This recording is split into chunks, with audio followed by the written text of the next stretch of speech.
Well, let's move on now to some other news and to a story from here in France, where the trial of the Paris 2015 terror attacks resumes today after a key suspect contracted COVID-19. Medics say that Salah Abdeslam has now fully recovered and will be attending court proceedings today in the centre of Paris. He is the only surviving member of that terror cell that killed 130 people in the French capital in November 2015.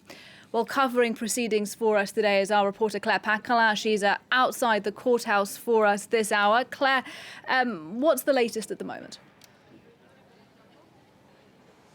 Well, the hearing today, Nadia, got off to a very bumpy start. It began and then it was quickly suspended because one of the defendants, Salah Abdeslam, who should have been questioned today according to the schedule, refused to show up. His lawyer read out a letter in which his client said that he no longer believed that anyone in the courtroom was trying to find the truth and that he would not speak again for the rest of the trial. The presiding judge sent the court bailiff to summon Salah Abdeslam into the courtroom, and in the end he came. He was convinced to come in, and force was not used in order to get him into the courtroom. There was also a question mark over the presence of Salah Abdeslam. He's, of course, the key suspect in this case. It's believed that he's the only surviving member of the group that carried out the attack on Paris on November 13th, 2015.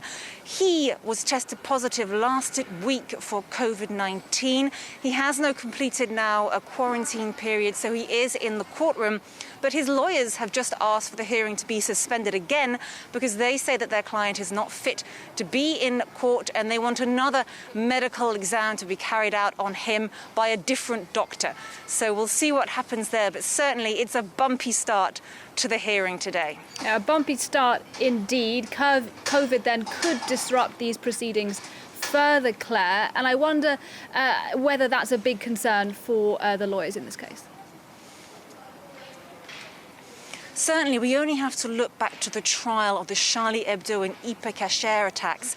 That was in 2020. 3 of the defendants tested positive for COVID-19, and the trial had to be suspended back then. But it was a different context. It was in 2020. We didn't have the vaccine for COVID-19, the vaccines that we have now. So it was a different context. But the issue is these defendants, out of the 14 defendants in this trial who are in the courtroom, all but 3 of them are in different prisons around France. And when the virus gets into a prison, it's very hard to control. That said, Salah Abdeslam has been kept in isolation since he was arrested in 2016. He has his own cell.